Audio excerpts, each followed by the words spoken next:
Bonsoir tout le monde. Bienvenue pour cette deuxième soirée de l'événement mauvaisarme.exe et du coup on va commencer sans plus tarder avec la table ronde de ce soir donc, qui s'appelle « Mes références non mainstream et leur impact sur mon parcours d'experte du jeu vidéo ». Donc voilà, du coup je vais vous présenter d'abord les personnes qui seront avec moi au cours de cette table ronde. Donc vous avez à ma gauche Lou de Seigne, à ma droite Lisa Morer, je penche pas ma tête du bon côté, c'est pas grave, je ne sais jamais avec les reverse caméra. Nous avons également Jeanne Prigent avec nous, que vous avez pu voir hier soir exceller à Spice Fox in Dry Cereal. Voilà, et nous avons aussi avec nous Mélanie Christin. Et nous allons pouvoir attaquer dès maintenant avec une première question qui va faire office un petit peu de icebreaker. Et simplement, je vais vous demander à tour de rôle de me parler de votre premier souvenir de jeu vidéo. Et si ça te va, on va commencer avec toi, Lisa. Ouais, pas de souci. Je crois que, ok, c'est un peu cliché, mais je crois qu'un de mes premiers souvenirs de jeux vidéo, c'était Pokémon Bleu sur Game Boy. Et c'était du coup juste l'idée de genre de capturer des trucs. Moi, j'étais à fond dedans. C'était une catastrophe pour mes parents, pour ma sœur surtout. J'ai pris un coup de vieux là d'un coup.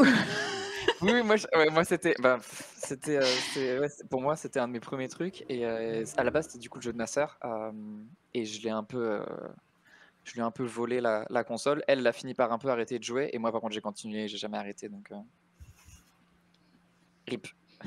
Est-ce qu'elle a arrêté de jouer parce que t'as écrasé sa sauvegarde?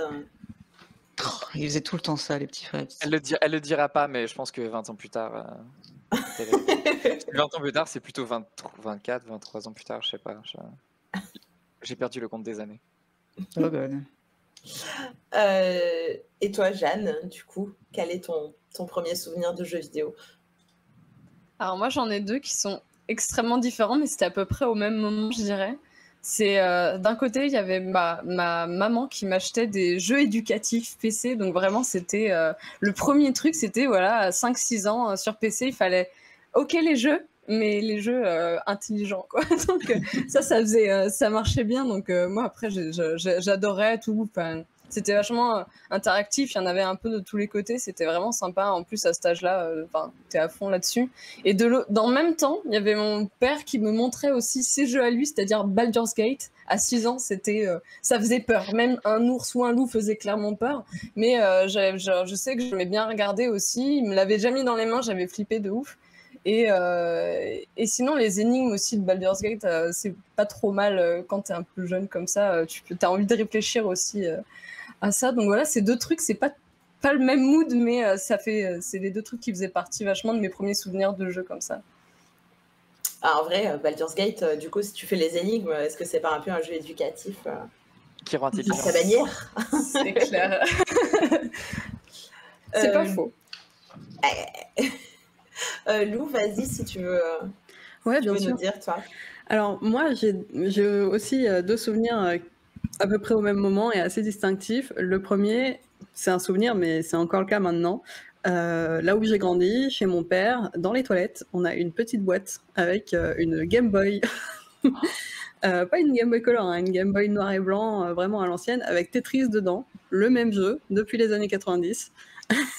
Et donc, les jeux vidéo comme ça a toujours fait partie de notre passe-temps. Et je me rappelle que quand j'étais petite, j'avais l'impression que mon papa, c'était un pro gamer de Tetris parce qu'il arrivait à faire s'envoler la fusée. Voilà. Mais un de mes souvenirs que je décrète comme étant l'un de mes premiers souvenirs de jeux vidéo, parce que c'est un de mes souvenirs préférés, c'est que quand j'étais petite, je faisais beaucoup de danse classique. Donc j'avais 5 ans, 6 ans. Et c'était donc mon club de danse classique avait des règles quand même très strictes. Je sais pas si vous connaissez un petit peu le ballet et tout ça, mais c'est souvent voilà des choses très carrées. Et notamment, on n'avait pas le droit d'avoir plus de 3 absences.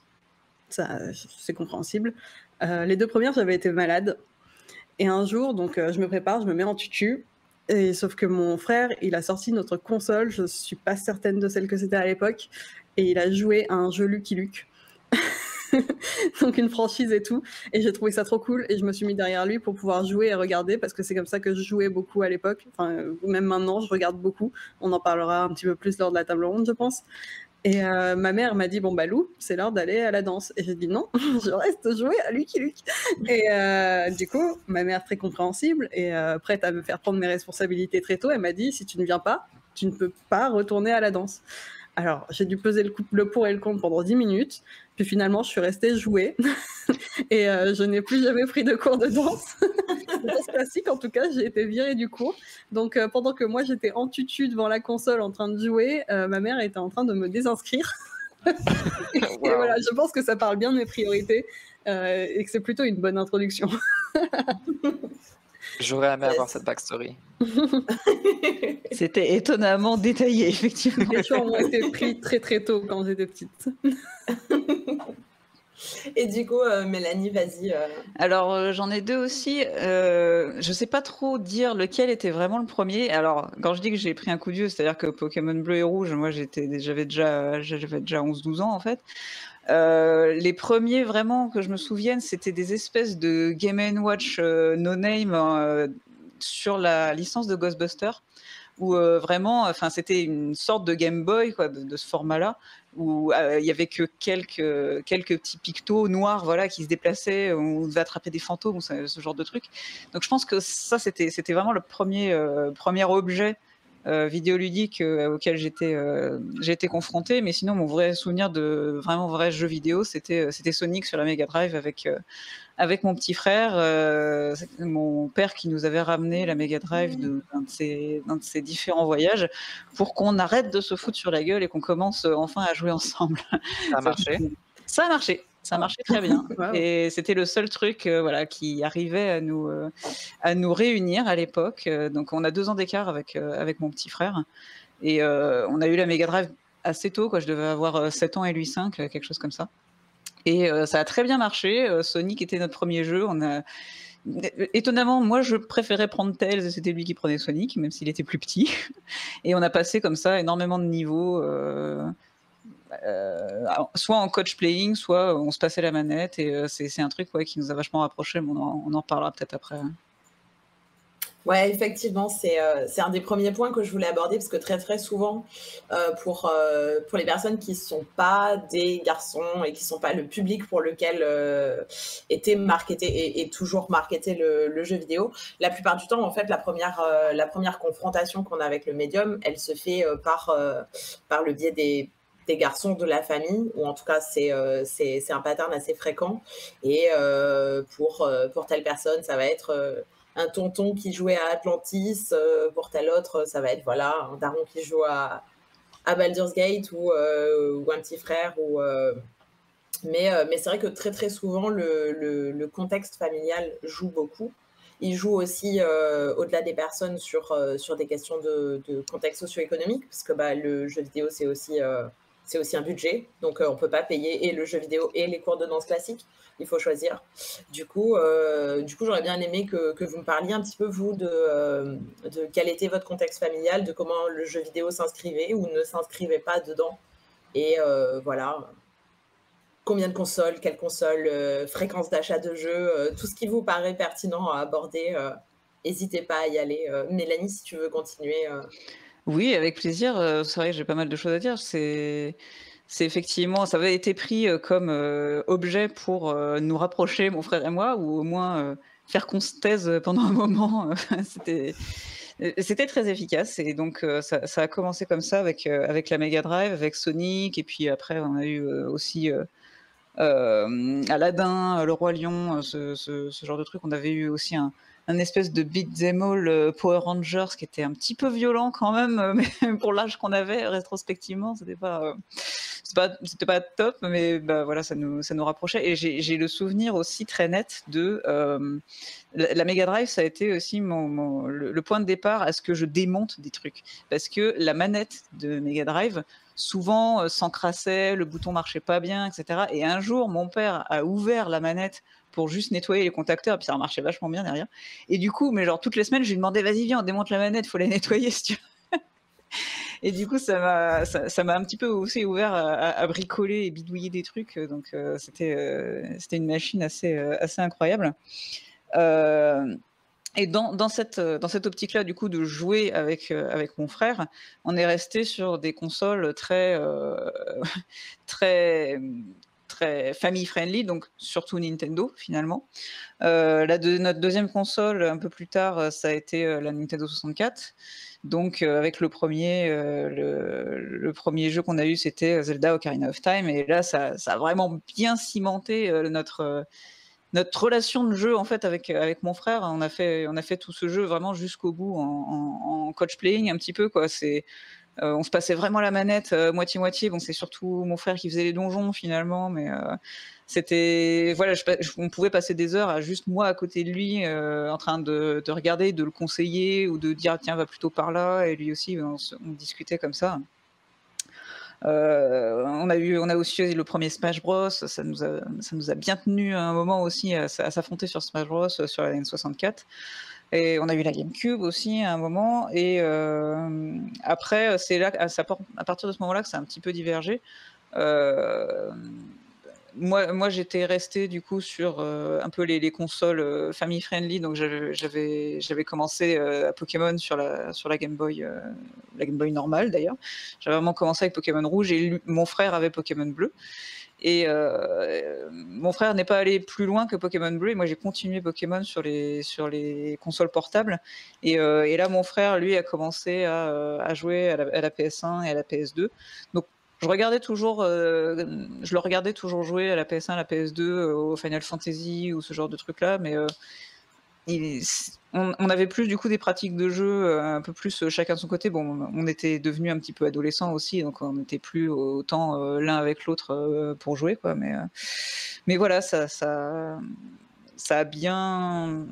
Le fait d'avoir un petit frère, effectivement, parce que quand je dis que j'ai pris un coup de vieux, donc je suis né en 86, donc dans les années 90, c'est sûr que c'était carrément, ça allait toujours être carrément marketé pour les garçons, et c'était pour voilà, relier un garçon et une fille. C'était un très beau moyen, le jeu vidéo, finalement, pour ça. Donc je suis reconnaissante finalement à mon petit frère de m'avoir orienté vers ma carrière. Finalement, je ne le savais pas, mais à l'époque, mais c'est comme ça que ça s'est fait finalement. Ouais, c'est le classico pour cimenter la relation d'un garçon et d'une fille. On leur fait faire des trucs de garçon. Oui, c'est souvent ça. On leur fait pas faire des trucs de filles. C'est ça, ouais, non, vous auriez pu aller prendre des cours de cuisine et tout, mais non, faut pas déconner non plus. Je sais pas trop si quelqu'un d'autre veut réagir un petit peu sur ces histoires de contexte familial. Jeanne, vas-y. Moi, je suis OK. Du coup, pour du contexte là-dessus, moi je viens pas forcément d'une famille très aisée de ouf, et je sais que très très jeune, j'étais consciente des prix des choses qu'on demande, même à Noël, quoi. Donc c'est des trucs auxquels il fallait faire attention. Donc par exemple, c'était inconcevable pour moi de demander une Wii, c'était beaucoup trop cher. Du coup, moi dans le contexte, j'ai pas de frère du tout, j'ai une petite sœur, c'est tout. Et j'ai un père mes parents étaient quand même assez intéressés par ce qui était pop culture. Ils sont fans du Seigneur des Anneaux, ils ont fait un peu de jeux de rôle et tout, etc. Mais par contre, autant mon père, lui, les ordis, c'était lui qui l'a amené dans le foyer, l'ordinateur, parce qu'il est intéressé par ça. Autant ma mère, elle l'a jusqu'à très récemment eu du mal à y toucher, même parce que elle a peur que ça lui claque dans les mains ou quoi. Elle comprenait pas forcément trop bien. Ça faisait peur, quoi. Ça faisait peur quand tu grandis pas avec et que tu découvres ça sur le tard, ça peut faire un peu peur.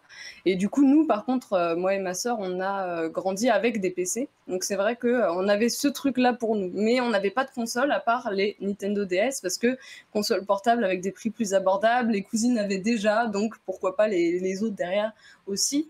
Donc c'est vrai que nous, on a connu le PC et la Nintendo DS avec R4. Et donc avec possibilité à 10 ans de craquer tout. À 10 ans, en fait, je craquais tous les jeux et je testais tous les jeux possibles qui étaient disponibles dans les bibliothèques comme ça. Mais après, ma mère, je dis qu'elle touchait pas à un PC, certes, mais c'est elle qui s'est intéressée à tout ça, qui a acheté les consoles, a acheté les jeux, s'est intéressée aux enfants, de savoir qu'est-ce qui leur plaisait, d'acheter même les CD-ROM, tout. C'était elle qui, sans y toucher elle-même, s'intéressait et faisait tout ce travail-là derrière. Donc voilà, c'est quand même par ce biais-là, nous. Puis en plus de ça, il y avait aussi tout ce qui était familial plus grand. Donc tout ce qui est cousinade, basiquement, c'est aussi par ce biais-là que tu pouvais voir. Moi, parmi d'autres expériences de premiers jeux, il y avait les Game Boy de mon cousin, de ma cousine avec Pokémon, avec Rayman. Il y avait la GameCube d'une autre cousine, avec des jeux dont je n'en ai plus jamais entendu parler, comme Inspector Gadget. J'ai re-regardé, c'était laid au possible. Il n'y a pas longtemps, je l'ai revu, j'ai fait oh, mais c'est vrai que ça existait ça. Et il y avait ce truc-là. Il y avait mon cousin qui nous montrait GTA. On était beaucoup trop petits pour voir GTA. Mais bon, et puis le côté aussi très... jouer ensemble, qui était par exemple les Sims, où tu crées ton personnage, mais tu joues ensemble, tu dis bah le mien, je veux qu'il aille faire ça, et l'autre il décide pour lui. Et il y a quand même ce partage-là aussi qui a montré de jeux vidéo sans forcément toi les acheter, mais en voyant et en jouant avec d'autres. C'était aussi une manière de détourner le côté pas garçon, pas de grand frère, et en même temps bah pas de budget pour, mais en faisant ça, tu peux quand même jouer. C'était par cette expérience-là que ça vient, quoi. Voilà. Ouais, effectivement, c'est vrai que cette question de consommer le jeu vidéo sans y jouer, ça fait partie des sujets sur lesquels on va revenir, ouais, effectivement. Lou, Lisa, je ne sais pas si une de vous a envie de rebondir sur ces histoires de contexte. Moi, j'ai une micro-anecdote, et sinon... Vas-y, Lisa, drop ta micro-anecdote. Ok, donc j'étais au lycée. Je crois que c'était à peu près l'époque où il y avait les iPhones qui étaient plus ou moins en train de rentrer dans la norme, on va dire. Moi, j'avais pas encore de smartphone. J'étais dans la dèche, mais j'avais un téléphone assez cool avec un clavier, tout ça.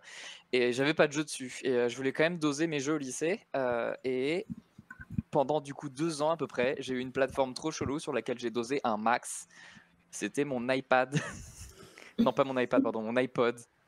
C'est pire. C'est littéralement juste un iPod micro avec juste la roulette et le bouton au milieu. Et j'ai dosé Peggle là-dessus pendant 2 ans. Au pause. Je voulais pas parler aux gens, je voulais jouer à Peggle. Mon téléphone. Même pas sur mon téléphone, putain, c'est fou parce que maintenant c'est tellement connecté les MP3 et les téléphones, mais c'était vraiment juste l'iPod Ouais. et du coup tu jouais dessus, quoi. Et voilà, et je le dosais, donc j'avais toutes les petites musiques de Peggle et tout, parce que j'y jouais avec la musique du jeu en plus, enfin, meuf complètement antisociale. Donc Je savais voilà. même pas que tu pouvais jouer à Peggle sur un iPod mini, quoi. Mais ils avaient Ah non, une je savais sorte pas. de marketplace éclaté au sol sur l'iTunes où tu pouvais acheter des jeux et y jouer. Et, Ouais. Oh là là. c'était c'était Oh là là. les flashbacks of war que j'ai eu, c'était pas une très bonne période pour moi. Mais ça, c'était grave cool. Mais c'est grave beau en fait. Bah, en fait, l'écran est tellement petit, la résolution était pas mal du tout, hein. Ouais, je Il m'attendais était- genre à un c'était truc pas noir et blanc, mais non, en fait. Ça... Non, mais par contre, alors, peut-être qu'on n'a pas le même iPod en tête. Oui. Parce que C'est- Moi, quand j'avais un iPod, c'était un peu plus basique. C'était l'iPod Nano, moi, que j'avais, je crois. Mais voilà, c'est la fin de mon anecdote chelou. iPod Nano, j'ai joué à Peggle dessus.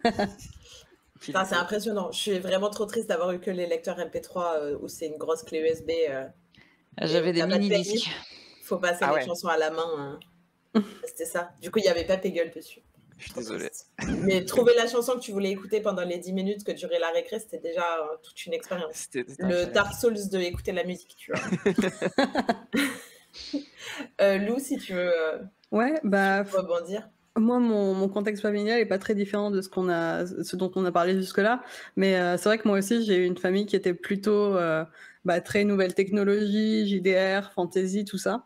Donc voilà, c'était quand même des choses adjacentes aux jeux vidéo, même si c'était pas le jeu vidéo en lui-même. Mais je me rappelle surtout d'un oncle chez qui j'allais et qui lui par contre était très très jeu vidéo. Et c'était, vous voyez, l'informaticien de la famille des années 90. Avec les grosses lunettes. Ouais. Et il avait un ordinateur sur lequel il avait tout le setup pour faire un cockpit d'avion. Et on jouait à Flight Simulator, ça devait être, je sais pas, Flight Simulator 2000, vu que c'était la fin des années 90. Et c'était génial, t'étais là, t'avais vraiment l'impression... Enfin, non, mais pour les années 90 et en tant qu'enfant, t'avais grave l'impression d'être dans un cockpit d'avion pour de vrai. Et c'est d'ailleurs lui, je le remercierai, qui m'a présenté les Sims et SimCity, donc les Sims 1, parce que lui, il était très jeu de simulation et c'est quelque chose que j'ai plus ou moins près de lui, quoi, parce que c'est lui qui a pris l'ordinateur familial et qui nous a installé les Sims et SimCity. Et voilà, j'étais perdue. J'en ai pas trop parlé ça non plus, mais finalement moi aussi j'avais des parents très technophiles. Mon père à l'époque était dans les fax et la téléphonie, et ma mère dans la formation informatique. Du coup les deux étaient assez versés, mais l'ordinateur c'était voilà réservé pour le travail, c'était pas trop pour jouer. On n'avait pas trop le droit de jouer dessus, mais j'ai quand même joué à des trucs très tôt, genre Adibou vite fait, les Sims, SimCity, Pharaon. Mais Pharaon, j'avais déjà 13-14 ans à l'époque. Et puis à un moment, ma mère travaillait chez Vivendi Universal quand c'était encore, avant qu'ils rachètent tout, mais ils avaient la licence pour Age of Empires. Elle a ramené un CD de Age of Empires un jour de son boulot. Là, c'était la fin. Trop cool. Ah ouais, non, c'était trop bien. Ça me fait vraiment vachement rire d'entendre vos histoires de famille, parce que du coup, ça ressemble pas du tout à ma famille à moi. C'était trop beau. Ouais, ma mère, à l'époque, était graphiste sur Minitel. Wow. Et en fait, c'est à peu près là que s'est arrêté son rapport avec les nouvelles technologies. Et du coup, elle a complètement arrêté ça, et après, c'est fini. Elle s'est inscrite sur Facebook il y a 2 ans. Enfin, genre, c'était un grand moment. Mais je me souviendrai toujours d'une conversation que j'ai eue avec elle sur les jeux vidéo, justement, en lui demandant pourquoi est-ce que jamais elle s'y était particulièrement intéressée, alors que bon, bah, c'était mes parents qui nous avaient acheté notre première console. C'était aussi eux qui s'étaient débrouillés pour nous trouver quelques jeux à lancer sur MS-DOS à l'époque, quoi. Et je me souviens qu'elle m'a dit un jour, j'ai joué à Tetris et je suis devenue folle de Tetris, et je n'ai plus rien fait d'autre que jouer à Tetris pendant 1 semaine. Je dormais, je voyais les tétrominos devant mes yeux, et ce jour-là, j'ai su qu'il ne fallait pas que je rentre dedans, genre qu'il fallait pas que je mette le doigt dans l'engrenage, parce que sinon c'était fini, je ferais plus rien d'autre. C'est sage. Ah ouais. Compréhensible. Je trouve ça incroyablement. J'allais dire mature pour son âge, mais en même temps, elle avait des enfants, donc. C'est pas le mieux de. Mais bon, voilà, j'aurais pu mourir si ma mère s'était mise à jouer à Tetris et nous avait abandonnés. Imagine si ta mère elle connaissait Final Fantasy XIV avec la période gratuite. Le MMORPG acclamé par la critique. Ouais. Non, avec un free trial. Exactement. Il y a un autre truc dont j'aimerais bien qu'on parle, et qui était aussi très années 90 score, mais comme c'est un peu la table ronde de la nostalgie, je pense qu'on peut se le permettre. Je suis même habillée comme ça. C'est vrai, ça fit. Mais ouais, c'est tous les trucs qui étaient assez périphériques aux jeux vidéo, mais qui finalement émergeaient aussi la plupart du temps dans les familles un peu technophiles-ish, disons, et qui étaient les jouets électroniques. Donc, from le Tamagotchi, tout le Furby. Enfin, ça, on sent Mélie dans les starting blocks. C'est ça. Mais voilà, j'aurais bien aimé qu'on évoque les jouets électroniques au moins un petit peu rapidement, parce que c'est vrai que pas mal de personnes ont finalement fait le lien entre ces objets-là et les jeux vidéo, alors que justement, la plupart du temps, ces objets-là, comme ils avaient une dimension d'objet, il y avait quelque chose de... ça va être un peu plus du care, de l'interaction, du tend and befriend, comme on dit. Et du coup, très souvent, les personnes assignées femmes, ou en tout cas les personnes qui étaient en cours de socialisation plus féminine, souvent avaient avec ces objets une relation un peu particulière, qu'on les ait eus ou pas d'ailleurs.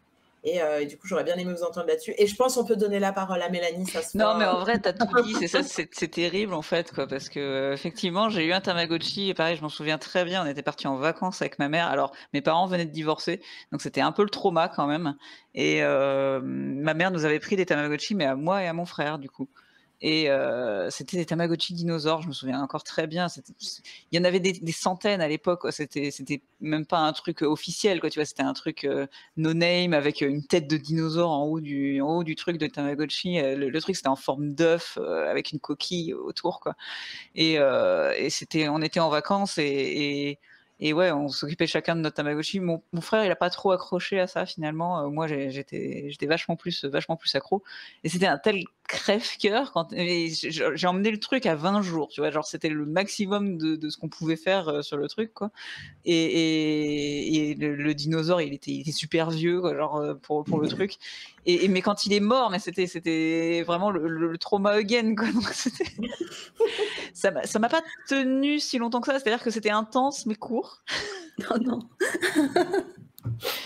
Et bon, ça faisait chier mes parents, faut pas se le cacher quand même, le bip bip, le truc au milieu de la nuit. Et puis quand ils voyaient que ça me foutait tout de trauma aussi, bah, ils m'ont dit non mais on arrête, on lui retire les piles, le machin, parce que ça fait pire que mieux en fait. Et derrière, j'ai eu le Furby aussi, un peu plus tard, vers 12-13 ans quand même. Et il n'y a pas eu, c'était pas aussi intense que le Tamagotchi quand même, parce que le fait d'avoir les pièces du Furby enfin, il levait les oreilles, il fermait les yeux, il parlait, il faisait des trucs, mais on entendait le mécanisme qui faisait ça un petit peu, et c'était bien, mais j'étais moins engagée. Trigger warning Furby. Ouais. Voilà. il en faut. Ouais. Donc j'ai connu, mais voilà, ça m'avait frappé aussi quand même à l'époque, toute cette mouvance pour les objets et pour même le game design care en fait, de s'occuper d'un être, et j'avais vu que l'être virtuel m'importait plus que l'être réel entre guillemets, qui était le Furby. Le Furby, ce qui me plaisait dans le Furby, c'était de lui apprendre des trucs. Tu pouvais lui apprendre des tours, tu pouvais lui apprendre à dire des choses. Si tu l'entraînais suffisamment, quand tu le caressais, quand il faisait un truc bien, tu pouvais l'entraîner à faire des trucs. Ça, j'aimais bien. C'était quelque chose, pour moi ça rentrait dans la boucle du care, et c'est un truc que j'ai retrouvé aussi. Alors je sais pas si vous avez joué ou si vous allez voir de quoi je parle, mais du jeu Creatures sur PC. Le jeu Creatures sur PC, c'est un peu, enfin, c'est un peu la boucle du care parfaite pour moi, mais sans le côté care et juste le côté apprendre des trucs aux créatures. Tu pouvais leur apprendre des mots, en fait. Tu pourrais vraiment leur apprendre un langage avec des syllabes. S'ils faisaient la bonne suite de syllabes, tu pouvais les récompenser. Tu pouvais. S'ils faisaient pas la bonne suite, tu pouvais leur mettre des grosses tartes. Oui, aussi. C'était assez trauma aussi, ça. Ah, c'est pas une blague? Ah oui, non, c'est pas une blague. Non, tu pouvais carrément leur mettre des grosses tartes. Ouais, c'est un jeu de Peter Molineux, en fait, et du coup, tu as vraiment tout le truc de black and white, de la baffe, le machin. Ouais. C'est ça, c'est vraiment une boîte de Skinner, le truc, tu peux leur faire des piqûres, tu peux être complètement eugéniste, enfin, genre, en vrai, le jeu, il est hyper complexe, il y a beaucoup de mécaniques dedans. Et en même temps, c'est ces espèces de petites créatures qui marchent à quatre pattes, un peu simiesques, et en même temps mignonne-ish. Mignonne-ish, parce que un petit peu creepy quand même, faut pas se le cacher, mais ouais, grave creepy quand même. Mais ouais, du coup, si on reste aux jouets électroniques, parce que je vois aussi là dans le chat, quand j'ai tué mon KO dans Sonic Adventure, moi aussi. Mais genre les KO dans Sonic Adventure, j'ai fait 600 heures dessus juste pour les KO en fait. J'ai fait genre, mais je jure, 1000 fois le premier niveau de Sonic Adventure juste pour aller chercher les cristaux, etc. qu'il fallait pour aller feed mon KO, quoi, tu vois. Et toute cette boucle là de care et d'apprendre des trucs et de spécialiser aussi des créatures dans des trucs, ouais, ça m'a commencé avec le Tamagotchi et le Furby. Est-ce que quelqu'un d'autre veut faire un petit peu de Furby nostalgia ou d'autres jouets électroniques d'ailleurs, parce que moi j'ai dit cela, mais vas-y Jeanne. Ok. Du coup, j'ai eu Tamagotchi aussi, et c'est vrai que c'était une réflexion que je me faisais quand on parlait de jouets électroniques. Pour moi, ça depuis toujours, ça compte complètement dans ma culture du jeu vidéo. Entre autres, toutes les choses, le Tamagotchi a sa place déjà parce que c'est bête, mais il y avait des jeux dedans que tu pouvais jouer avec ton Tamagotchi, ramasser des trucs. Ta génération de Tamagotchi, mais ouais. Oui, en tout cas dans celle-là, il y avait, mais ouais, j'ai vu que ça commençait depuis 97. Moi, je suis née en 96, donc bon, j'avais pas celui-là. Mais comment dire déjà, oui, il y avait ça, il y avait cet aspect jeu dans ces versions. Je sais même plus les combien c'était. J'ai vu qu'il y avait des V3D machin. Maintenant, je sais même pas où ça en est. Mais et du coup, il y a ça. Moi, j'ai pas eu de Furby, mais j'ai eu des trucs quasi. J'ai eu un lapin électronique, j'ai eu une chenille immonde. Je revois des photos aujourd'hui, à chaque fois je me dis elle était vraiment immonde, pourquoi on m'a offert ça, je ne sais pas. Et sinon il y avait aussi en jouet électronique, moi ce que ça m'évoque c'est aussi ce qu'il y avait à McDonald's. Dans les menus des fois, il y avait les petits jeux Sonic. Alors il y en a eu d'autres, mais je me rappelle surtout de ceux de Sonic, quoi, parce que j'en ai eu cool. avec Tail et tout. T'as 2 boutons et puis tu montes, tu C'est descends, tu exactement ramasses comme tes ça anneaux. que j'ai commencé, voilà, les tout petits trucs jeux électroniques Game & Watch en noir et blanc, c'était comme ça que j'ai commencé, ouais. C'est ça. Et du coup, ça, c'est assez marrant parce que je trouve que dans ce que c'est, dans le jeu vidéo et dans ce que c'est, pourquoi ça peut être important pour des gens qui n'ont pas eu accès à tant que ça d'autres choses. Et c'est parce que on te l'offre, mais on se dit pas, d'abord, je vais lui offrir un jeu. On se dit, on peut pas avoir un chien, mais on va lui prendre le truc qui fait bip boop, il s'en occupera, il verra que c'est compliqué, et puis il nettoiera les crottes de son Tamagotchi, il lui donnera à manger, puis ce sera bien, et puis voilà. Et puis il y avait aussi, il y avait ce côté, soit tu prends, mais il y a le côté care, le côté marketé, neutre, voire pour filles, qui était dans le Tamagotchi. Et pour les jeux électroniques de McDonald's, il y avait, j'achète d'abord le produit, le menu McDonald's à mon enfant, et dedans, il y a un cadeau, on ne sait pas ce que c'est, ça change tous les mois. Et là, cette fois, c'est un truc c'est genré la plupart du temps. Mais c'est pas ça que t'as... Ouais, c'est ça. En plus, c'est genré, mais en plus, du coup, tu choisis pas vraiment. Enfin, c'est pas volontaire de t'offrir ce cadeau-là, quoi. C'est que c'est dans la boîte. Et donc, du coup, c'est vrai que c'est des manières un petit peu encore. Je fais le mouvement comme ça depuis tout à l'heure, mais c'est des manières détournées de rentrer dans cet univers-là. En plus, le côté électronique, on est enfant, mais au-delà du virtuel et de ce qu'on projette sur le jeu. Il y a tout ce côté électronique, quoi. Donc il y a le côté bouton, il y a le côté mettre des piles, il y a le côté... Et moi, je sais que depuis que je suis gosse, j'ai une affinité avec même faire de la soudure sur des circuits. Ça m'a jamais posé problème. Mon père, il a fait de l'électronique. Et du coup, moi, je faisais des sculptures avec du fil de fer et de l'étain quand j'étais gosse. Et il y a tout ce rapport à l'électronique qui est dans ces machines-là et que tu as envie de réparer s'il y a un souci. Et des fois, tu vois que l'écran est pété et que l'encre, qu'il y a comme de l'encre qui se diffuse et tout. Et il y a cet aspect physique que je trouve intéressant encore en plus, quoi. C'est trop bien d'aller la même C'est juste pour l'anecdote, du coup, j'ai un enfant, il a 3 ans, et du coup, quand t'as un enfant, tu achètes beaucoup de trucs sur Vinted, finalement, parce que seconde main et tout. Bref, j'ai trouvé sur Vinted des jouets électroniques cassés, donc qui sont vendus à 1 euro, quoi, tu vois, une bouchée de pain, en disant il marche plus, plutôt que de le mettre à la déchetterie, je le vends, quoi. Et j'achète ces trucs-là et je les répare et ça marche. Je suis trop et c'est réparable. Et c'est réparable, bien sûr, ouais. Trop cool. Bah ouais. Trop bien. Quand tu comprends le problème, tu règles le problème et normalement ça marche, quoi. En général, c'est assez simple. En plus, les jouets pour enfants, entre guillemets, c'est juste un livre électronique et quand tu appuies sur un picto, voilà, ça dit un truc, tu vois. Donc le mécanisme dans le machin, il est très simple en fait, quoi. C'est juste une toute petite carte mère, un truc pour les piles, un haut-parleur et c'est fini en fait. T'as une soudure à faire en général, ou alors c'est le contacteur des piles, soit qui est dessoudé, soit qui est un peu oxydé, et hop, tu répares le truc, c'est reparti en fait. Ah, ça, c'est niveau techno 4e en fait, quoi. Ouais. C'est clair. Faut juste le courage d'ouvrir le truc et puis en fait, dedans, ça va, quoi. Ah, mais au pire, de toute façon, il est cassé, donc... Tu vas pas le casser plus. Voilà. C'est clair. Lisa, Lou, je sais pas si ça vous inspire des trucs. D'ailleurs, je pense aux jouets électroniques, mais si jamais il y a des trucs plus mécaniques, justement, des jeux de société peut-être plus mécaniques. Moi, je peux pas m'empêcher depuis tout à l'heure à vous entendre parler de penser à l'ardoise magique, par exemple. Moi, je pensais que c'était un jeu vidéo quand j'étais petite, l'ardoise magique. Ah bon Ouais. Grave un écran, ce truc-là. Moi, c'était vraiment genre, si c'est mon frère qui est sur la console, moi, je prends l'ardoise magique et je suis aussi en train de jouer à un jeu vidéo, tu vois. Ah ouais. Stylé. Moi, à vous entendre tous parler, ça a vraiment débloqué un souvenir, genre quelque chose que j'avais enfoui qui est revenu d'un seul coup. La mauvaise herbe, faire votre psychothérapie. Donc évidemment, enfant des années 90, comme beaucoup, l'un des jeux phares, c'était Pokémon. Et donc Pokémon avait vraiment tout pris, il y avait l'animé, il y avait le jeu et tout ça. Mais en concurrence marketing déjà, il y avait Digimon. Et ce dont je me rappelle, c'est que Pokémon était très sur les consoles Nintendo. Ils avaient vraiment leur marché, ils savaient qu'ils étaient là, ils savaient qu'ils étaient bons.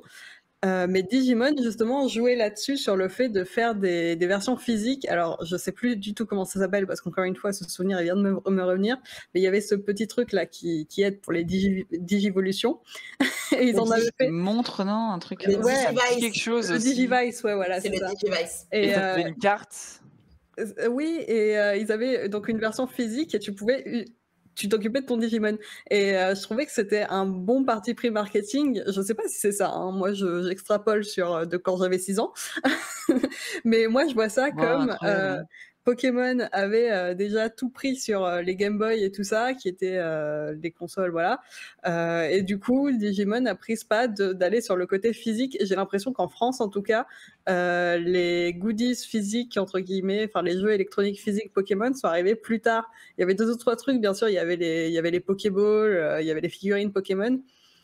Mais j'avais l'impression que vraiment les jeux électroniques qui avaient au moins autant de succès que les Digivice et ce genre de choses sont quand même arrivés après que Digimon l'ait fait.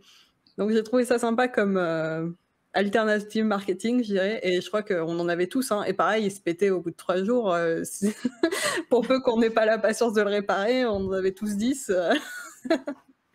Donc ouais, voilà, c'était quelque chose aussi, hein. Alors tu viens de Effectivement, il y a- débloquer une zone de mon cerveau aussi. Vas-y.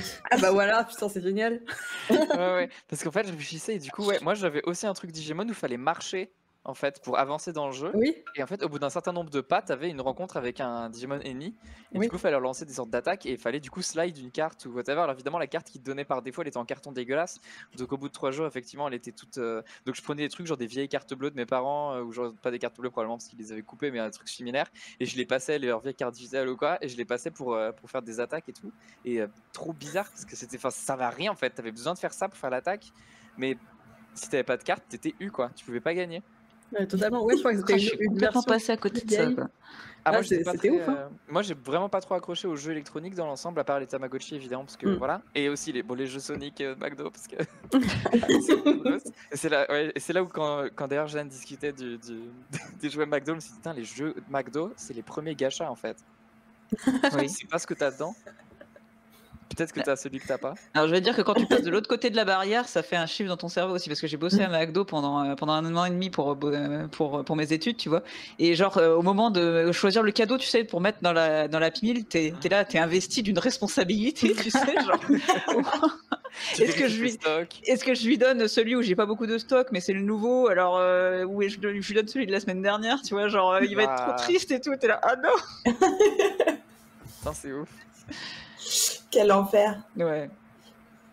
Mais ouais, pour le coup, sur Digimon, effectivement, c'est vrai qu'ils ont toujours eu un placement assez intéressant, à la fois marketing et à la fois strictement mécanique. Je pense à un jeu comme Digimon World qui était sur PS1. Il est Typiquement, contrairement aux jeux Pokémon de la même époque, c'était un jeu dans lequel les mécaniques de Tend and Befriend, elles étaient vraiment extrêmement, extrêmement fortes. C'était basiquement occupe-toi de ton Tamagotchi jusqu'à ce qu'il soit suffisamment fort pour aller tatane. Et vraiment, genre, si tu partais explorer le monde avec ton Digimon, fallait que tu fasses gaffe à qu'il ait des toilettes, parce que sinon il allait se faire caca dessus et être malheureux et pas pouvoir faire les combats.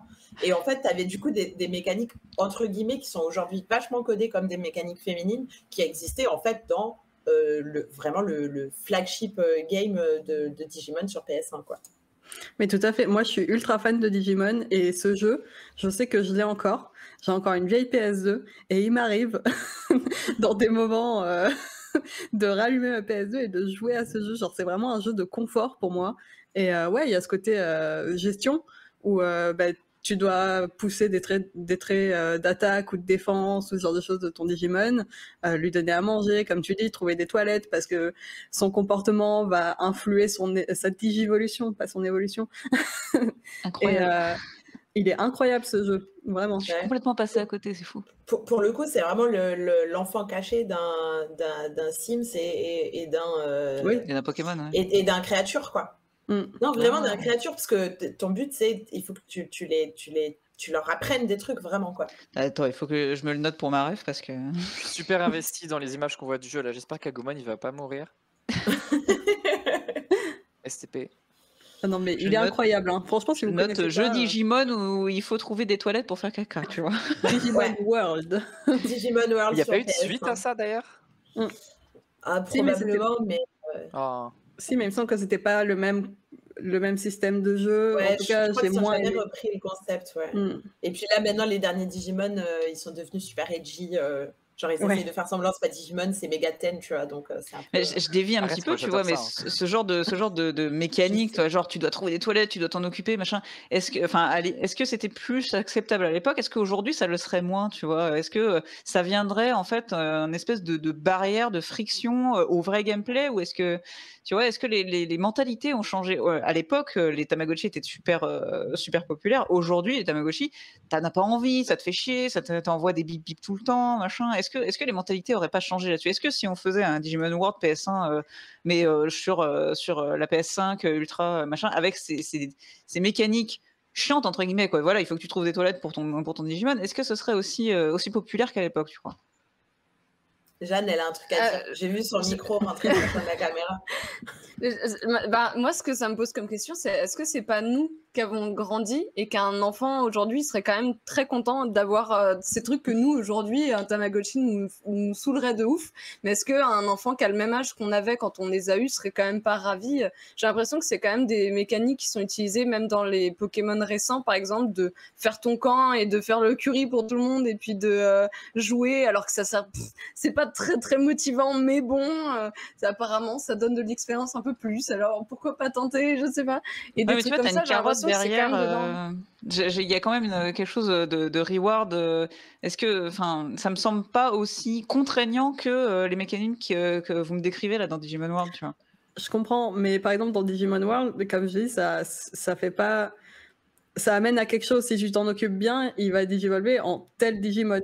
Par contre, si jamais il fait caca et qu'il mange ton caca, bah, il va devenir le Digimon caca. Tu vois, c'est bête, mais c'est des mécaniques. Donc du coup, et t'as pas envie d'avoir le Digimon caca. Enfin, il est bien pour certains trucs, mais ça, c'est des secrets de jeu. T'as pas envie d'avoir à chaque fois, quoi. Mais j'ai l'impression que dans les boucles de gameplay, on fonctionne aujourd'hui beaucoup plus à la carotte qu'au bâton, et qu'avant on avait des mécaniques un peu de bâton, de punition, qu'aujourd'hui on a beaucoup moins, tu vois. Ah, c'est vrai ça. Je comprends. Mais oui, pardon. Non, vas-y. Bah, j'anime, c'est vous qui parlez. Je dirais qu'à l'époque, c'était justement pas vu. Je veux dire, là, on parle d'aller aux toilettes, mais parce que, bon, c'est Digimon, je pense que ça va un petit peu avec la franchise et tout ça. Mais pour cette expérience-là, en tout cas, je trouvais pas ça trop restrictif. Et justement, parce que tu peux... c'est bête, mais tu peux grinder ton Digimon, tout ça. Je pense qu'il y avait quand même quelque chose. Et après, je veux dire, c'est un jeu de gestion. Et ça vient aussi des jeux de gestion, de te dire, ça me fait chier, mais faut que je le fasse parce que je vais arriver à ça. Les jeux de gestion, c'est pas pour rien que c'est vu comme des jeux chiants, tu vois, des simulateurs d'Excel et tout ça.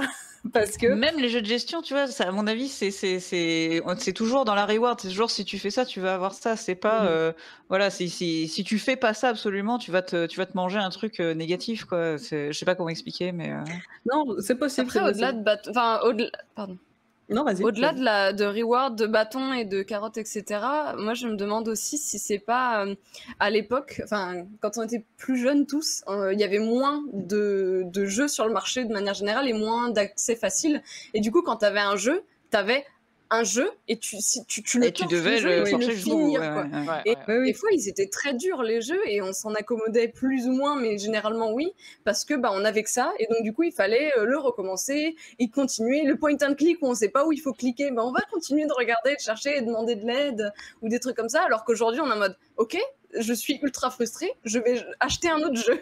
Et du coup, c'est vrai que j'ai l'impression qu'on a ce rapport du coup mentalité et tout ça différent au jeu où avant les développeurs pouvaient faire des trucs vraiment durs et qui punissent beaucoup le joueur, mais on allait dire d'accord, punis-moi. Alors qu'aujourd'hui non, je dirais que ton jeu il est nul à tout le monde. Ouais, non, mais je pense qu'il y a Oui, vraiment c'est ça. vrai. Ouais. Et puis, c'est même d'un point de vue sociétal, pas que au niveau du jeu vidéo, quoi. J'ai l'impression que la culture de l'immédiateté, le fait que Internet est vraiment rendu absolument tout immédiat, j'ai l'impression a rendu la tolérance à la frustration beaucoup plus basse qu'à une certaine époque, en fait. Mais dans tous les domaines, pas que dans le domaine du jeu vidéo, tu vois. Et je n'imagine pas aujourd'hui un jeu vidéo avoir le niveau de frustration des jeux vidéo d'avant, mais par ce changement sociétal-là, en fait, quoi. C'est Pas vrai. que le fait qu'on ait grandi, en fait.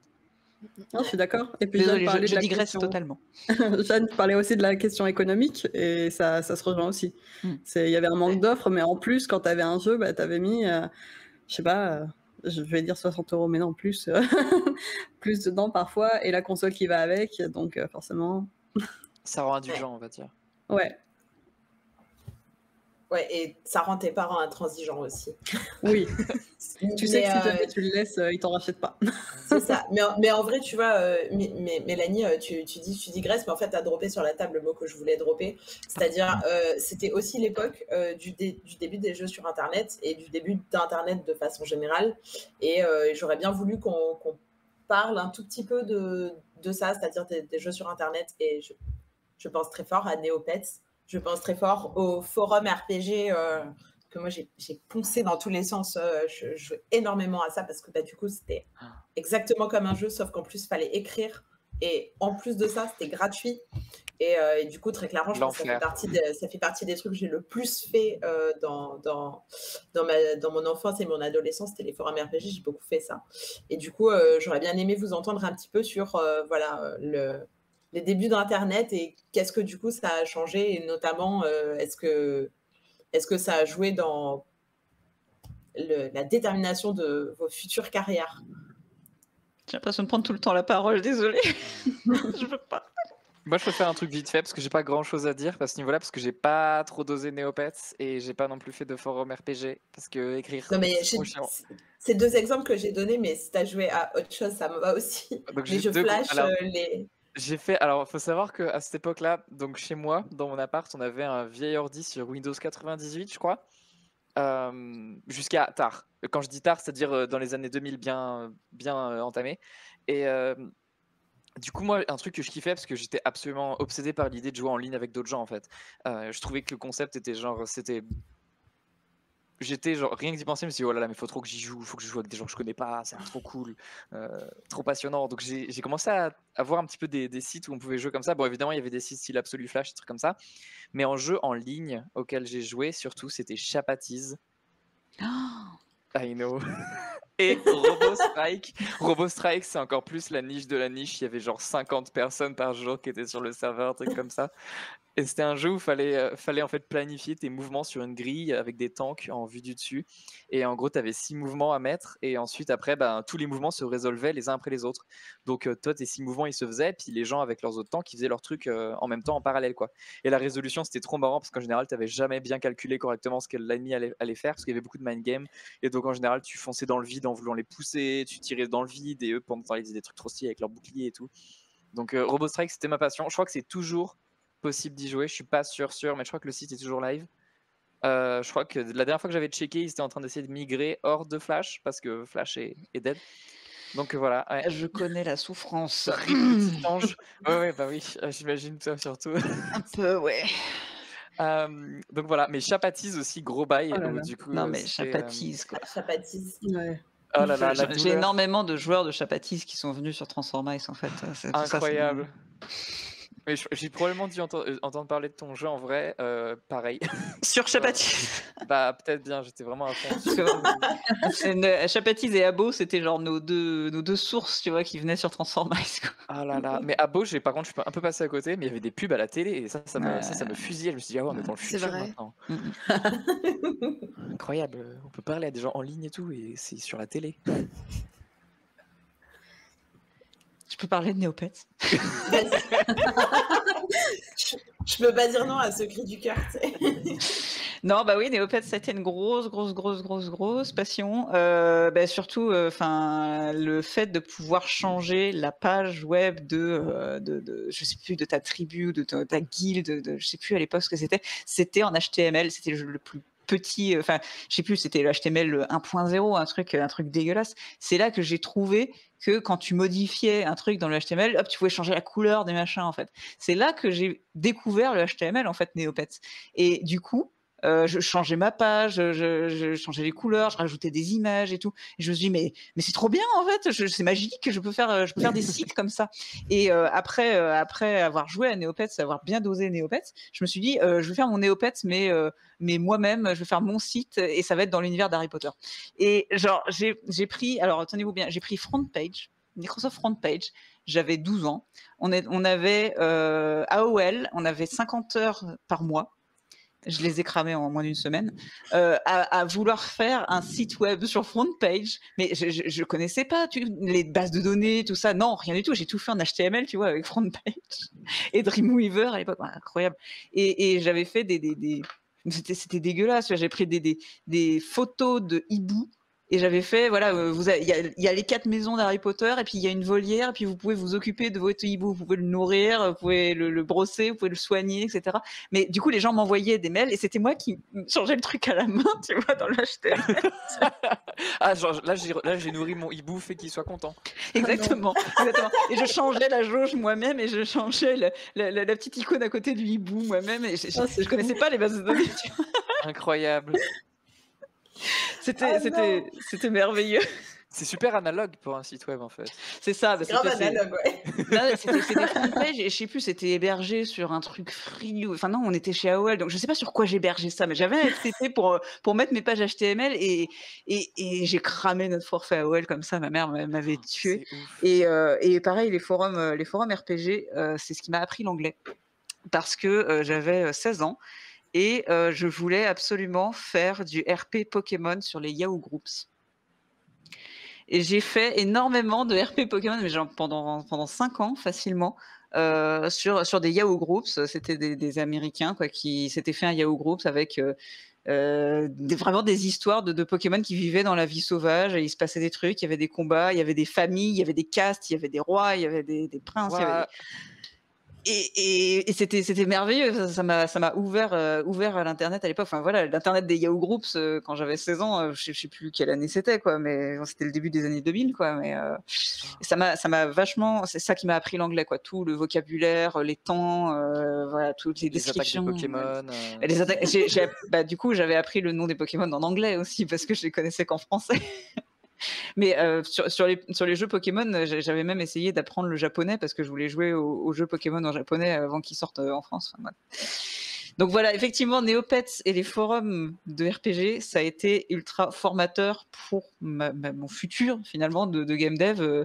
Le HTML, finalement, je m'en sers pas tant que ça. Enfin, j'ai fait du jeu web, du jeu browser, mais c'est du Flash, donc j'utilisais pas vraiment l'HTML, mais on fait de l'HTML5 aussi aujourd'hui. Mais c'était le début en fait, à l'éveil, à la programmation, à pouvoir changer des trucs voilà, de manière numérique et tout. Donc effectivement, ça a été très formateur dans ma carrière. Je vais m'arrêter là, je parle trop.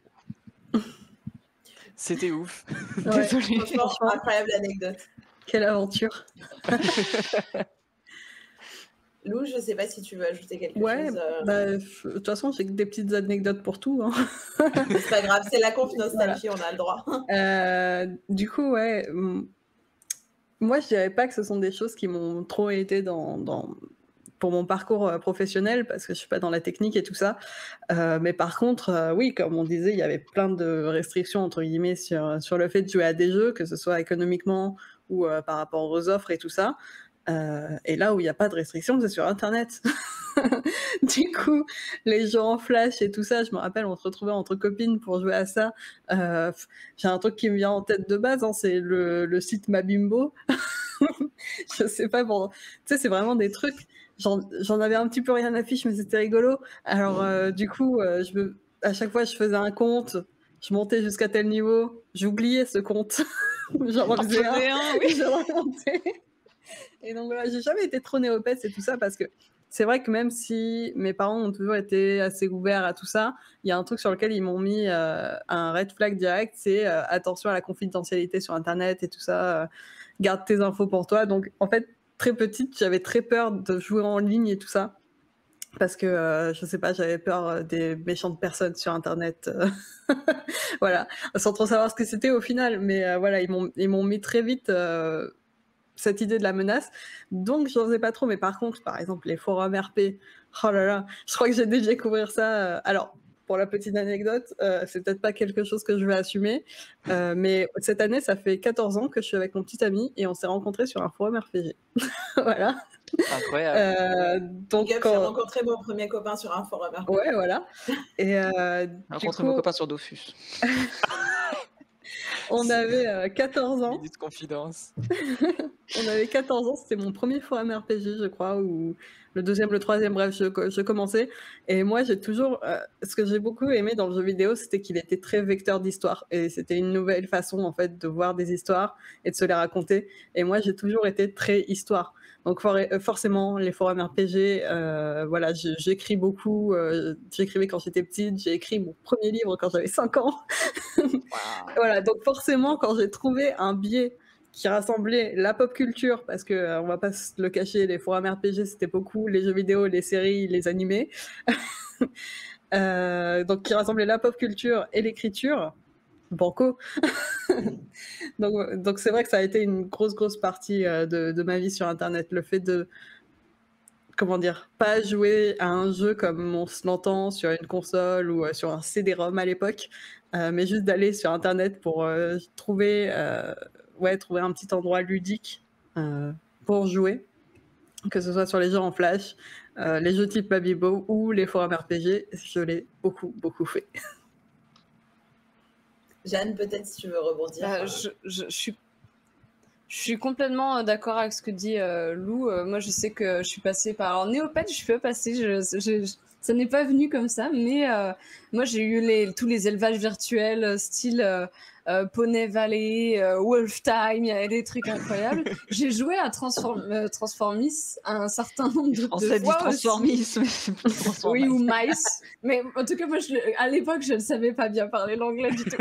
Et, t'as joué à Transformis du coup quand t'étais... Ouais, pas mal de fois. Et j'étais nulle d'ailleurs.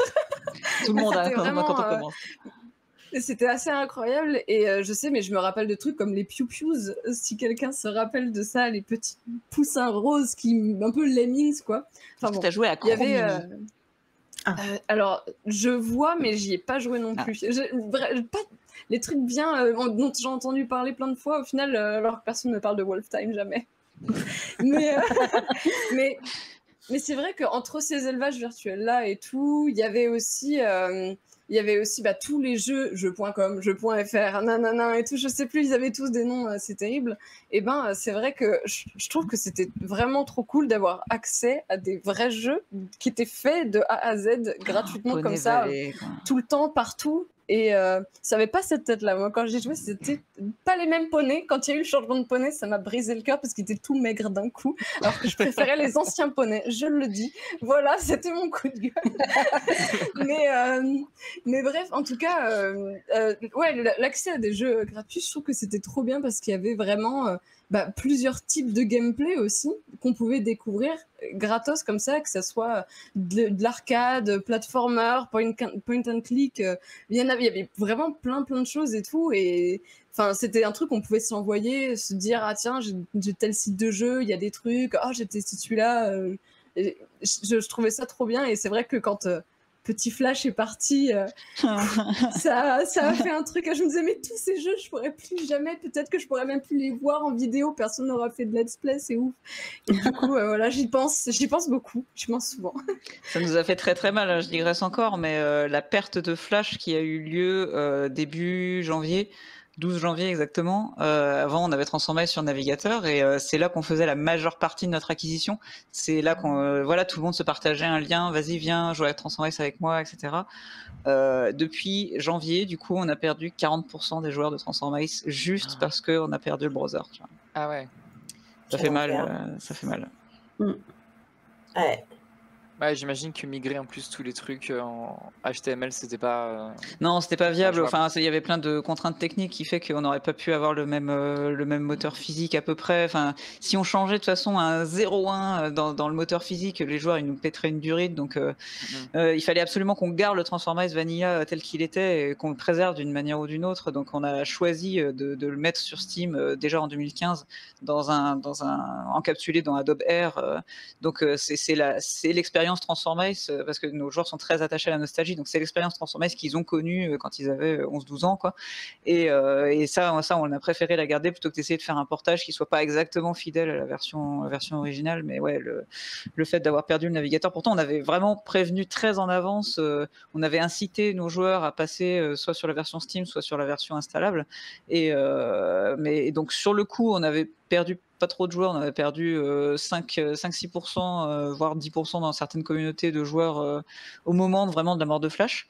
Mais voilà, sur le long terme, le fait que les gens ne puissent plus se passer le lien et jouer directement pour essayer, ça nous a vraiment fait beaucoup de mal. Tu m'étonnes. Ouais, c'est compréhensible. Bon, il y a un point autour duquel on a pas mal tourné depuis le début de la table ronde et sur lequel j'aimerais bien qu'on s'arrête un petit peu. C'est cette histoire de connaître des jeux auxquels on n'a pas joué, c'est-à-dire d'avoir consommé ces jeux différemment qu'en y jouant soi-même. Et ça, notamment, c'est quelque chose qui a tendance à être considéré comme pas de la vraie culture jeux vidéo par tout un tas de gens. Franchement, des tas de gens. Pas mal, dans le numéro. Je dirais à mes gars de parler à tes gars. mais voilà, du coup j'aurais bien aimé qu'on rende un peu ces lettres de noblesse à oui, je connais ce jeu parce que j'ai vu mon frère y jouer pendant 140 heures assis sur le canapé derrière lui, donc regarde-moi dans les yeux et dis-moi que je le connais pas. Donc voilà, et du coup, par extension, qu'est-ce que ça veut dire aujourd'hui sur les pratiques de streaming et ce genre de choses. Donc, si quelqu'un veut commencer, n'hésitez pas. Sauf Mélie, elle a trop parlé. Je peux commencer si vous voulez. Vas-y. Je peux, si vous voulez, lancer comme ça, après, ce sera fait.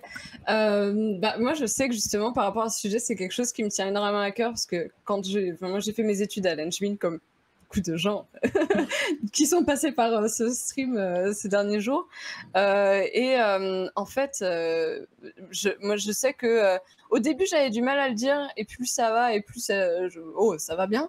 C'est que j'ai regardé énormément de let's play sans avoir jamais joué à certains jeux, mais énormément, et depuis que j'ai 14 ans. Et du coup, en fait, parce que le soir, c'était mon occupation. Je me rappelle avoir regardé les The Walking Dead, les Telltale, j'en ai vu genre un certain nombre comme ça. Il y a vraiment, mais un nombre, mais même, je saurais même pas dire combien de jeux j'ai regardé en let's play. Il y en a vraiment plein, mais même, non, je vais pas commencer à énumérer, c'est trop. Mais en tout cas, il y en a vraiment beaucoup.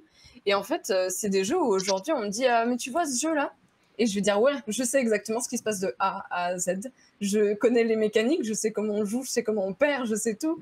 Mais je n'ai jamais pris ça, une manette, pour jouer à ce jeu. Ça n'est pas arrivé. Je sais juste exactement ce qui se passe dans ce jeu, quoi. Et parce que le fait de regarder et de ne pas avoir accès autrement à ces jeux-là. Et du coup, en plus, c'est qu'en regardant ces vidéos-là, tu as accès à tout d'un coup, autant que tu veux, autant de fois que tu veux. Enfin, c'est assez... je sais que c'est quelque chose qui était important, moi en tout cas dans ma culture de jeux vidéo, d'avoir regardé tous ces let's play là depuis tout ce temps-là.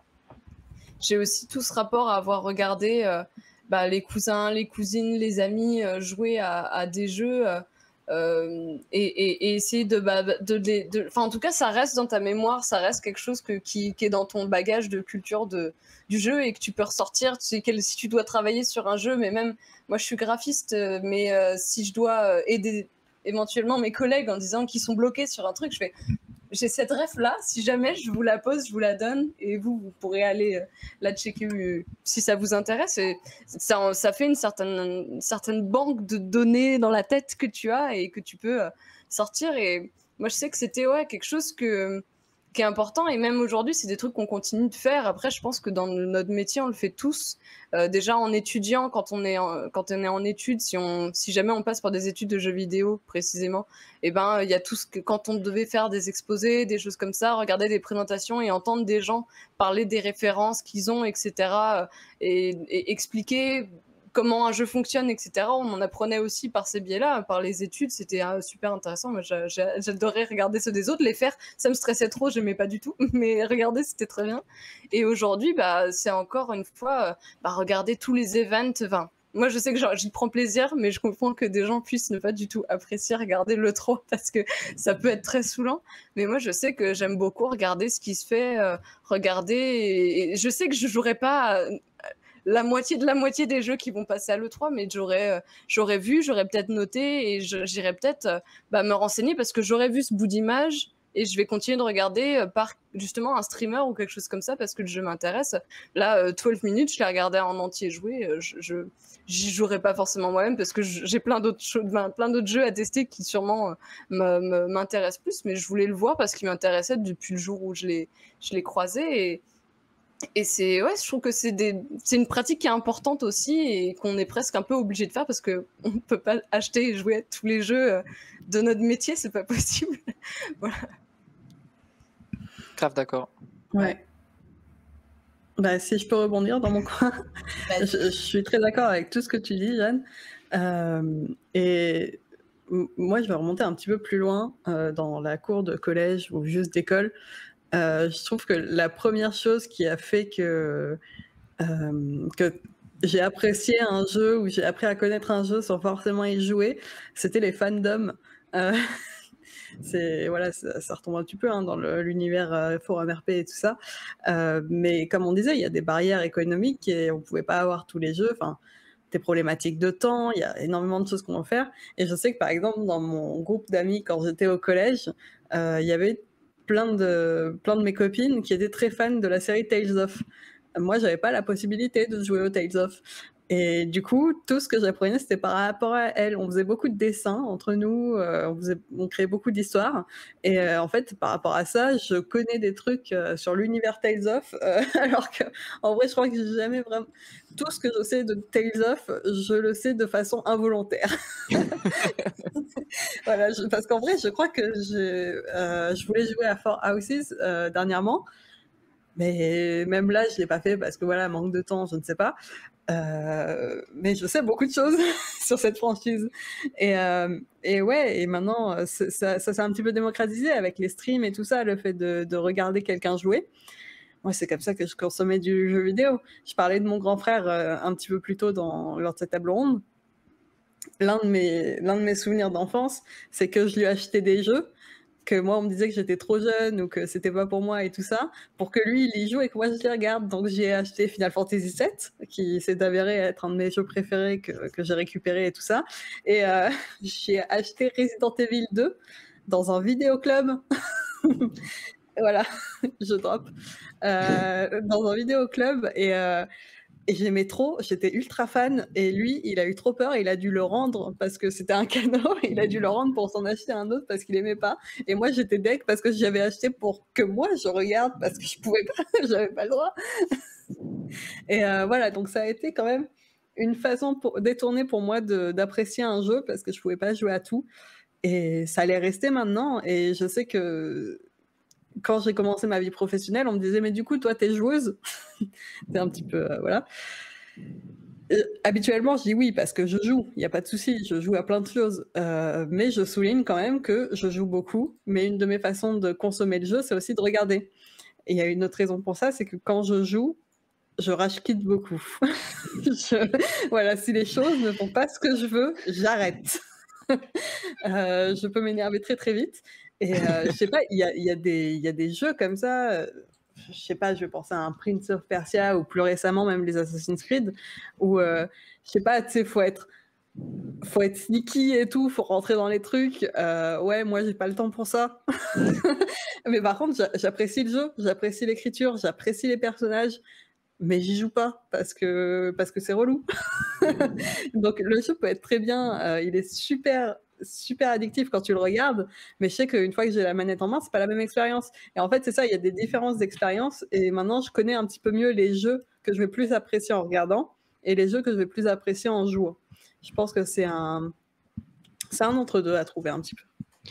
Je peux juste. Vas-y. Je trouve ça juste incroyable l'anecdote de Lou de me dire que au collège, c'était au collège ou au lycée du coup qu'il y avait ce fandom Tales of pour toi?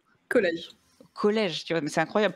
Enfin, je sais pas quelle est notre différence d'âge, mais moi, c'est absolument, je ne pouvais absolument pas parler de jeux vidéo au collège ni au lycée. Tu vois, c'était un truc de nerd en fait.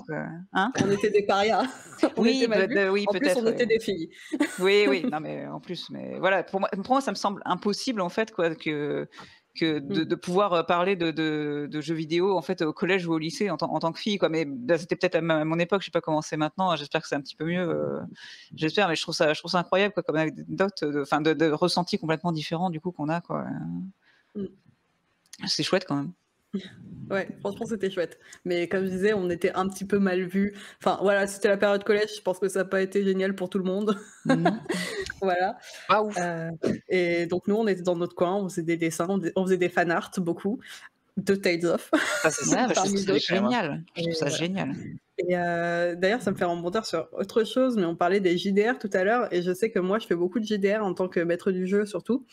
Et j'ai appris beaucoup, en fait, ce truc de regarder les autres jouer ou de m'intéresser au jeu au-delà du jeu, c'est-à-dire m'intéresser à l'histoire, m'intéresser aux easter eggs, m'intéresser à ce qui se passe en réalité, mais que tu sais pas si t'as pas lu absolument tous les livres qui sont présents dans le jeu, ou même des choses que les gens qui ont créé le jeu n'avaient pas la place de mettre dans le jeu, mais qui est quand même au cœur du jeu, que tu trouves sur les wikis. Ça m'aide beaucoup à maintenant, quelque chose que je fais énormément, c'est retranscrire des univers de jeux dans des JDR. En ce moment, je planche sur un JDR BioShock, par exemple. Et il y a tout ce truc de recherche que j'ai toujours adoré et qui va un petit peu de pair avec ça, je trouve. Et qui me suit encore maintenant. Et ça m'aide dans beaucoup de choses. Ouais, c'est ça, en fait. Je regardais le jeu et appréciais le jeu au-delà du jeu, même sur une page wiki, tout simplement.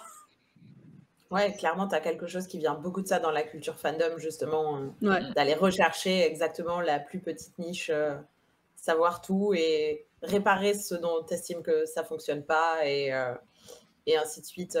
Toute la question de l'appropriation, justement, et de transformative fandom, ce genre de choses qui sont aussi d'ailleurs des univers souvent très codés comme féminins, les fandoms. Et parlant de transformation et de terrain d'expérimentation, je pense que Lisa avait très envie de parler de Gas. Et du coup, cette transition était incroyablement smooth. Il va falloir qu'on précise Gas quand même, parce que nous... Alors, les Games as a Service. Ouais. Exactement. Donc, alors moi j'ai une passion pour un type de jeu qui est absolument pas recommandable à qui que ce soit, c'est les gachas. Donc j'ai déjà mentionné tout à l'heure, c'est donc les jeux souvent japonais ou en tout cas qui sont à la base japonais. Et c'est des jeux dans lesquels en fait on va faire du gambling, c'est une gambling mécanique où en fait on va tirer des personnages ou des armes contre de la monnaie du jeu. Et donc ça peut être de la monnaie de la hard currency, donc de la monnaie qu'on va en fait payer avec de vrais dollars, ou alors ça va être de la monnaie un peu plus comment dire, un peu plus simple à se procurer. Et donc c'est des jeux, moi personnellement, ça fait genre facile 8-10 ans que je joue à ce genre de trucs-là. Terrible pour tout un tas de raisons. Mais il y a quelque chose d'assez intéressant sur ces gachas et sur ces games as a service en général, c'est qu'en fait, en général, c'est des jeux qui vont nous accompagner un peu toute notre vie, sur lesquels on va passer peut-être 10, 20, 30 minutes, 1 heure par jour, peut-être parfois tous les 2 jours, ça dépend. Et je pense par exemple, bon, c'est des terribles exemples aussi, mais par exemple Fortnite aussi, tu as un peu ce côté où tu vas chiller avec tes potes des fois le soir. Je pense surtout je pense aux ados de maintenant, collégiens, lycéens, qui à mon avis dosent pas mal Fortnite après les cours et qui vont juste en fait s'en servir comme le MSN que nous on avait à l'époque, où genre après les cours on s'envoyait des whiz, le passé, je reviens. Mais du coup, il y a ce côté, il y a ce côté vraiment, en fait, les games as a service, ça peut aussi être un super bon moyen de, comment dire, un petit peu tester, expérimenter certaines choses. Ça peut être esthétique, ça peut être vestimentaire, ça peut être par rapport à son genre. Moi, je sais par exemple que il y a quelques années, je dis quelques, mais ça doit faire genre une ou deux. Il y avait les gachas d'Animal Crossing, par exemple. Donc c'était Pocket Camp, je crois, qui toujours est toujours là, toujours d'actu. On peut toujours payer pour avoir des meubles. Oh là là. J'ai fait un Comme dans la vraie article de 6 pages contre Pocket Camp quand il est sorti. Je crois que je l'ai lu et je crois que j'étais plutôt d'accord, mais ça m'a pas empêché d'y jouer. Quelle honte. Quelle honte. Et du coup, non, j'ai un petit peu dosé ce truc-là. Et il y avait un truc qui était vachement bien avec Pocket Camp, quand même, c'est le fait qu'en fait, tu as quand même ton personnage, ton avatar qui est ultra facilement customisable. La quasi-totalité des fringues est assez facile à avoir. Et du coup, je sais qu'à cette époque-là, j'avais des potes, moi-même. Enfin, du coup, comme j'ai commencé à transitionner à peu près à cette période-là, des fois, je mettais des robes sur le jeu, par exemple, des trucs comme ça, ou genre, j'avais changé mon nom à ce moment-là. Ce genre de choses. Et en fait, c'est des trucs, on se rend pas compte, mais j'ai dû, en fait, par exemple, changer mon nom sur facile une vingtaine de jeux différents sur mon téléphone. Et ce qui est d'ailleurs un truc qui est en général assez facilement faisable en fait. Changer son avatar, changer le genre de son avatar, changer son nom, du coup ses fringues, etc. Et il y a tout un côté en fait de personnalisation qui va un peu accompagner les personnes qui sont en train de passer par des changements quoi. Donc coupe de cheveux, ça peut être des trucs ultra, comment dire, très terre à terre et pas du tout important, une nouvelle coupe de cheveux, puis je vous dire ça te va bien, ou alors juste des lunettes, tu vois, des trucs à la con. Et parfois c'est des trucs super importants du genre du coup je commence à me questionner sur des trucs sur mon identité, et dans ces cas-là, ça c'est génial pour tester des trucs, parce que du coup on se rend compte qu'en fait passer par ça, c'est en vérité faire un test, mais sans les conséquences derrière de tout ce qu'il peut avoir dans la rue, les gens, les humains en fait, qui en fait dans ce jeu-là en général vont être beaucoup plus bienveillants. Et surtout c'est que dans des groupes restreints, parce que en général c'est tes potes quoi. Moi, j'avais une question là-dessus. Est-ce que tu, enfin, quel est le parallèle que tu fais du coup spécifiquement entre les gaz et cette possibilité de personnalisation? Parce que cette possibilité de personnalisation et de changement au cours de route, elle existe dans pas mal de jeux, notamment le Animal Crossing de base, qui n'est pas forcément Pocket Camp, qui n'est Non, pas je suis Game assez of d'accord. Service. Donc, pourquoi les c'est gaz ou les gachas en particulier? c'est une bonne question. Je pense que c'est surtout parce que en fait, les gaz et les gachas, ils ont ce côté communautaire où tu vas 90% du temps devoir te connecter avec d'autres personnes, souvent tes potes, et en fait, tu exposes en fait les changements que tu fais aux autres. D'accord, donc plus le online multiplayer Ouais, que. c'est Ouais, ça. d'accord. Et en fait, en soi, du coup, techniquement, c'est des trucs que du coup, tu peux changer effectivement dans plein de jeux, ou même dans des jeux à matchmaking en ligne, en fait, tu as plein de trucs que tu peux changer. Mais la différence, c'est que je trouve que les gaz, dans l'ensemble, t'accompagnent sur une période beaucoup plus prolongée de ta vie, et du coup, tu peux voir une plus grosse timeline, en fait, et un peu voir des changements. C'est un peu plus témoin de son époque, entre guillemets, surtout de ce que tu vis, on va dire. Ouais, Je sais donc pas à si la c'est fois sur la longueur et sur le fait de t'exposer aux autres, en fait. Ok. Voilà, c'est ça. Et Mm. surtout, ouais, et c'est vraiment le côté, tu peux le faire sur plusieurs plateformes, tu peux tester différents trucs. En fonction de ce que le jeu en fait te laisse faire, tu peux vraiment expérimenter tout et n'importe quoi, quoi. Donc effectivement, c'est un nom, c'est des fringues, c'est plein de choses. Comment tu te présentes, si tu as un système de guilde, est-ce que maintenant tu dis salut, je suis une meuf, tu vois, c'est tout un tas de trucs qui changent, quoi. Et c'est très bizarre parce que c'est pas du tout fait pour ça en fait. Enfin, surtout les gachas par exemple, c'est pas du tout fait pour que les gens ils fassent des trucs sociaux ou quoi. Enfin, c'est juste fait pour que tu donnes un max de mailles à la boîte. Ouais. Et si tu es dans une guilde, c'est que la guilde, elle doit un petit peu te donner envie de jouer tous les jours parce que le FOMO, et parce que comme ça, tu donnes un max de mailles à la boîte. Again. Je me Donc, sens ouais. call out parce qu'on a fait des guilds aussi dans Transformice parce que c'est un jeu social en fait à la base, mais c'était pas vraiment pour le FOMO et pour la maille parce que à la base on l'avait fait gratuit, tu vois, mais c'était ouais effectivement pour le côté social et ouais finalement quand j'y pense dans Transformice tu peux changer de genre et de vêtements d'un seul clic en fait. C'est ça. En fait, c'est des trucs qui sont même pas forcément. C'est pas des features en fait. C'est juste, Non. c'est là. Et parce que c'est facile. Enfin, t'as certains gachas où il faut payer par exemple pour changer son nom. Nous aussi, oui. Ouais, mais en vrai, c'est assez drôle parce que ça reflète pas mal la réalité par exemple. Ce qui est pas. Ouais. T'es un peu là, genre putain, merde.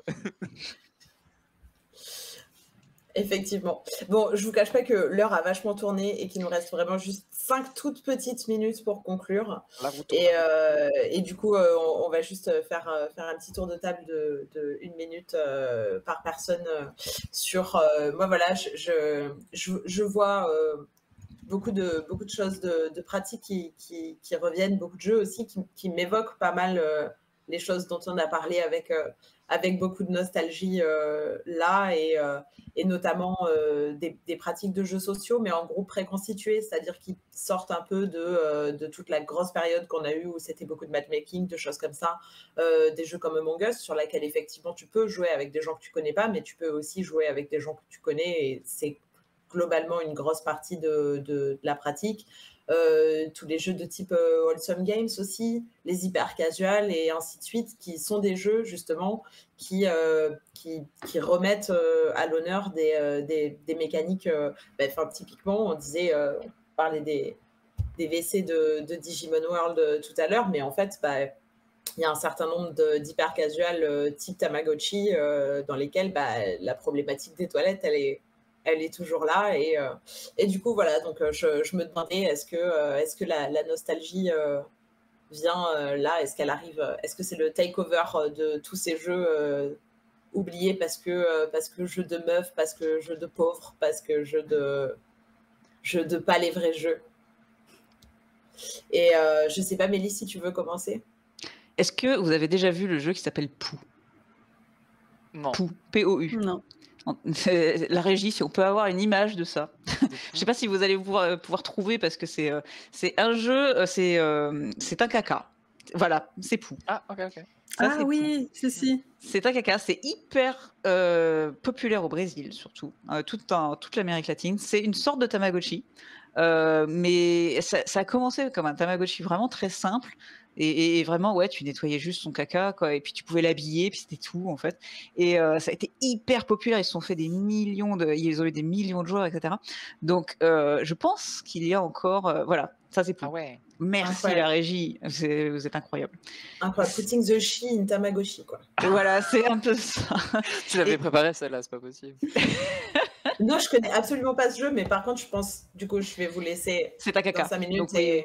Non, mais voilà, je voulais juste me dire que la popularité de ce genre de jeu-là, qui est... bon, Pou, c'est très vieux, hein, ça a quand même au moins une dizaine d'années, sûr. Mais c'est très simple. C'est limite mauvais, hein, comme game design, comme graphisme, comme boucle, c'est assez mauvais.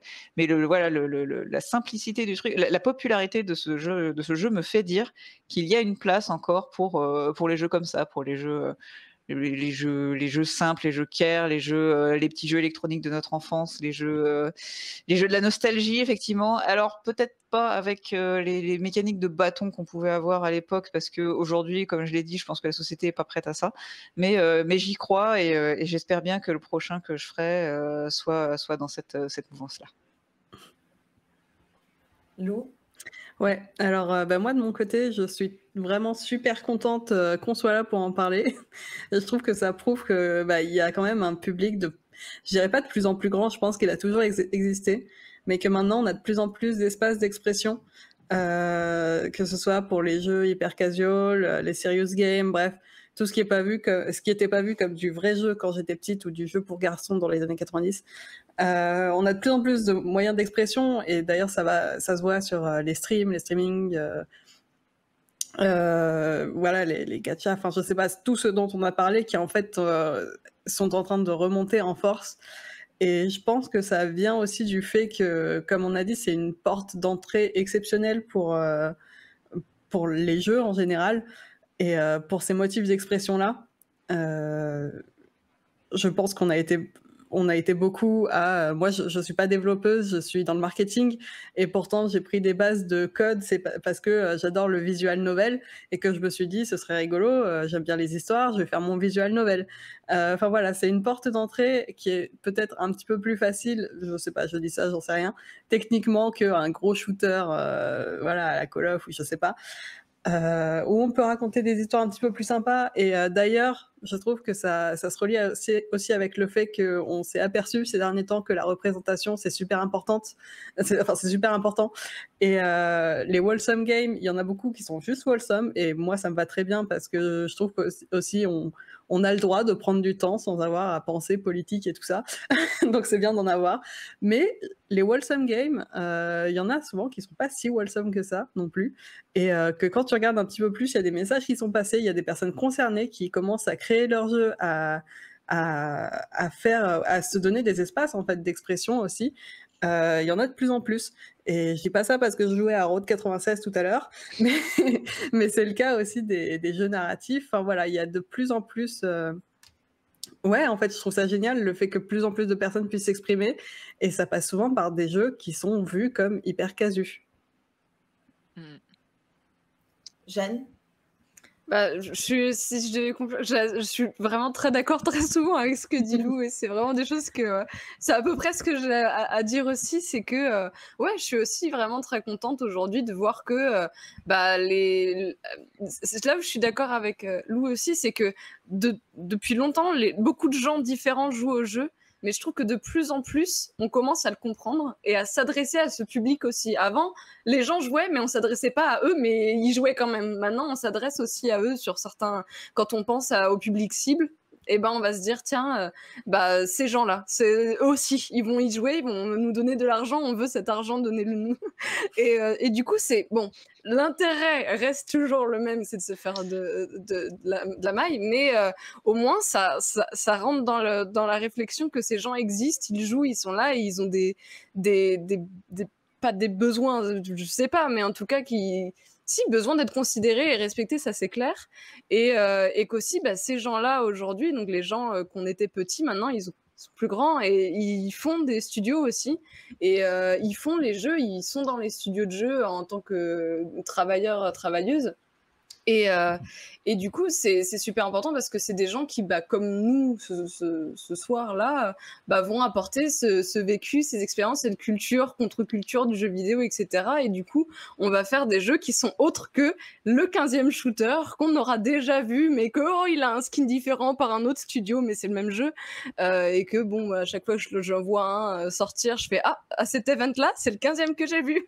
Super intéressant. Mais bon, et du coup, c'est vrai que maintenant, on voit d'autres types de jeux et par exemple là je pense à justement des expériences comme A Short Hike qui est un jeu qu'on m'a offert, que j'ai adoré et qui a du coup des mécaniques très calmes, il n'y a pas de challenge vraiment, il faut faire son petit truc, se promener et faire des mini-jeux comme ça qui pourraient être voilà, des jeux de pêche, de machin, et c'est des jeux que je suis contente qu'ils existent.